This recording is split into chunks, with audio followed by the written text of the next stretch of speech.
بسم اللہ الرحمن الرحیم۔ السلام علیکم ورحمۃ اللہ وبرکاتہ۔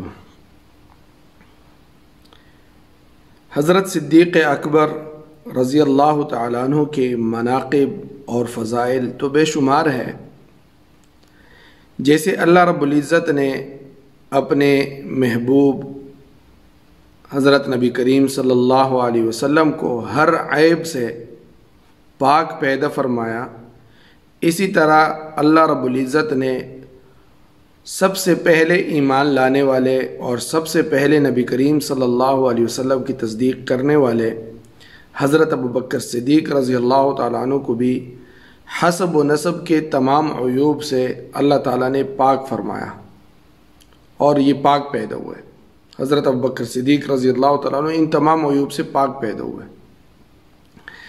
چنانچہ نبی کریم صلی اللہ علیہ وسلم جب معراج کی رات تشریف لے گئے تھے تو انہوں نے جبرائیل علیہ السلام سے عرض کیا کہ میری تصدیق کون کرے گا؟ تو جبرائیل امین علیہ السلام نے فرمایا کہ صدیق اکبر تیری تصدیق کرے گا، تو بے فکر رہے۔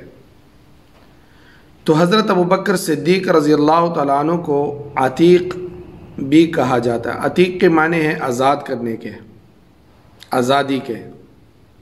تو حضرت ابوبکر صدیق رضی اللہ تعالیٰ عنہ چونکہ نہایت حسین تھے اور بدصورتی سے معمون تھے، اس میں کوئی ایسی بدصورتی نہیں تھی، کوئی ایسے عیب نہیں تھے، نہ حسب کی طرف سے، نہ نسب کی طرف سے، نہ جمال کی طرف سے، اس لیے ان کو عتیق کہا جاتا ہے کہ یہ عیبوں سے محفوظ تھے۔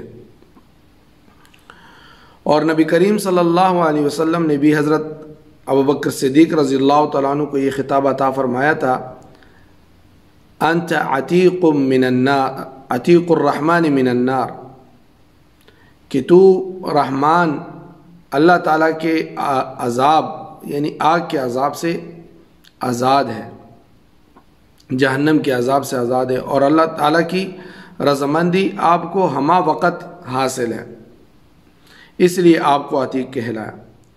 اور ایک یہ وجہ بھی کہا جاتی ہے کہ حضرت صدیق رضی اللہ تعالیٰ عنہ کی والدہ کی نرینہ اولاد پیدا ہوتے ہی فوت ہو جایا کرتی تھی، تو جب صدیق اکبر رضی اللہ تعالیٰ عنہ پیدا ہو کر زندہ رہے تو آپ کی والدہ نے آپ کا نام عتیق رکھ دیا، کیونکہ آپ بچپن کی موت سے آزاد ہو گئے۔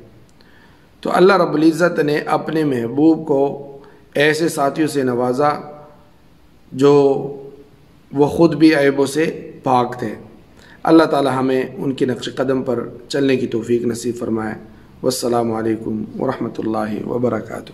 دوستو، صادق ٹی وی کو سبسکرائب کرنا مت بھولیے، ویڈیو کو لائک کریں، شیئر کریں اور کمنٹ سیکشن میں اپنے رائے کا اظہار